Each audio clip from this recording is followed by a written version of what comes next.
Welcome back to Wake Up America Early. So it's been 99 years since Congress enacted Veterans Day as a federal holiday, as a yearly tribute to all who served in America's armed forces. In recent years, more attention has really been paid to the physical and mental trauma of fighting in war and helping veterans who return home with wounds we may or may not be able to see.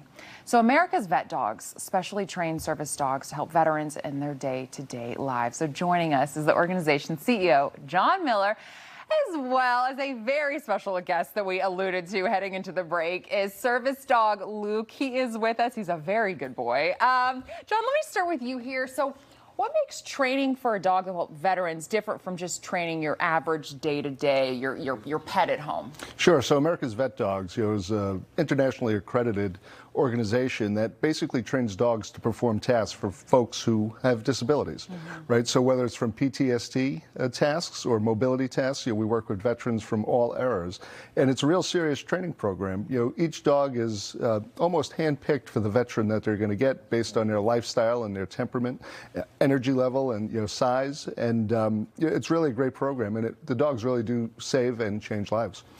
Is there a specific breed of dog that's better than another one? Is there certain ones that you're looking for, certain temperaments you're looking for in puppies? Sure. So all of our training is what they call positive reinforcement. So it's food motivated. So we use Labs and Goldens and crosses of Labs and Goldens mostly. Those breeds take best to that type of training and have the right temperament. Interesting. Because I've seen a lot of German Shepherds. So it's very interesting. This is a Labrador, I'm assuming, right here. But if Luke here was placed with a veteran trying to overcome PTSD, how specifically is the dog trained to maybe respond to an upcoming PTSD episode or any difficulties this veteran is having? Sure. One of the most popular tasks that the dogs perform is something called nightmare interruption, where the dogs are trained to sense night terrors a veteran having and would wake them up in the middle of the night to get them out of that moment and really put them in a better headspace and clear their heads.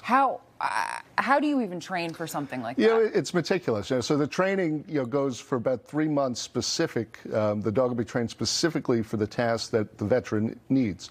So we have an incredible matching process, and that process leads us to that training. But we learn of what the veterans need right from the beginning when they apply. When it comes to maybe physical limitations, physical needs that a veteran has, what can a veteran service dog do to help them? Sure. So we work with people who have mobility issues all the time. People who unfortunately lost limbs, whether their arms or their legs, or people in a wheelchair.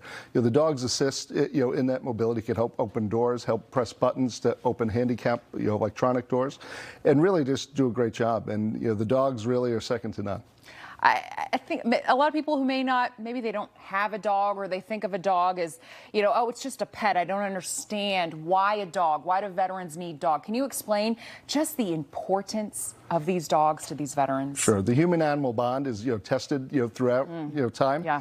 And when you see the veteran receive this dog, they change almost in that moment, right? And not only the veteran changes, but their families become closer because of it. And we've seen these dogs reunify families and save lives. It's absolutely unbelievable. How does that matching process work? Do the veterans come in and they test with multiple dogs, or how does that process work? So we do a lot of that work up front to understand what the veteran's going through and the lifestyle that they lead. For instance, we had the opportunity to work with former President George H.W. Bush, and he got his service dog from a Sully when the president was 94 and in a wheelchair most of the time. So we needed a very certain type of dog and very chill dog, so to speak. And Sully fit that bill, as opposed to a gentleman who's with me on Capitol Hill all the time, who's a professional bodybuilder who also happens to be an amputee, lives a very different lifestyle than the president did. And if we were to make those matches the other way around, neither would have worked. Right. So we take the time to make sure we get it right. So if there's a veteran watching right now or is on your website, how do they apply? How does that initial process work? Just go to vetdogs.org, right? The first thing you're going to see is the apply button. It'll take you through the beginning of the application process, and we try to make it as easy as possible for people. Just absolutely absolutely fantastic. Is there anything we need to know more about Luke? He's very interested in the training right now, very food motivated, you said. Day to day, I guess my question is, if people see them out on the street, I know the vest says do not pet. Yep. They're in working mode. Right, exactly. If they see the vest, you're out in public, you should not pet them. You know, they leave great lives as dogs as well, but that's when the vest's off in their home. Okay. This is absolutely, I love this so much. Anything we can do to give back to the veterans and obviously service dogs like Luke and all the other ones have just helped them out absolutely tremendously. I appreciate all the work that you guys are doing. Really appreciate your time coming on this Veterans Day this morning. Thank you for having us.